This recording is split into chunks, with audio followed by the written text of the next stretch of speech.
ఇవి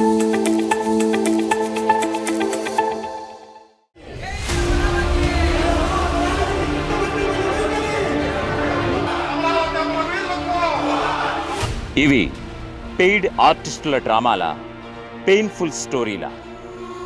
మా ఆయన గారు మాకు చక్కగానే అన్నం పెట్టాడండి. మరి ఇవాళ ఎందుకండి గవర్నమెంట్ ఇటు చేసిన భర్తను అన్యాయంగా చేసి ఎంతమంది 200 పైన చనిపోయారండి. జగన్మోహన్ రెడ్డి గారు ఎంతో నమ్మకంతో ఇదే రాజధాని అని పలికి ఇప్పుడు రాజధాని రైతుల్ని అన్యాయంగా రోడ్డు మీద నిలిపేశారు. ఇది అభివృద్ధి మంత్రమా, రాజకీయ కుతంత్రమా? ఈ 3 రాజధానులు అన్న రోజు నుంచి మాకు రమణా కష్టంలాగా తయారైంది.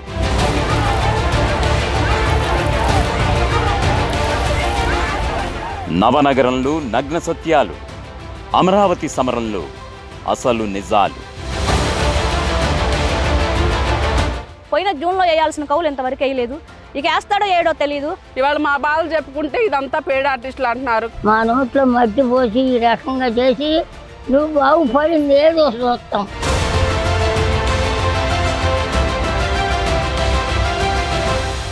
రగులుతున్న రాజధాని.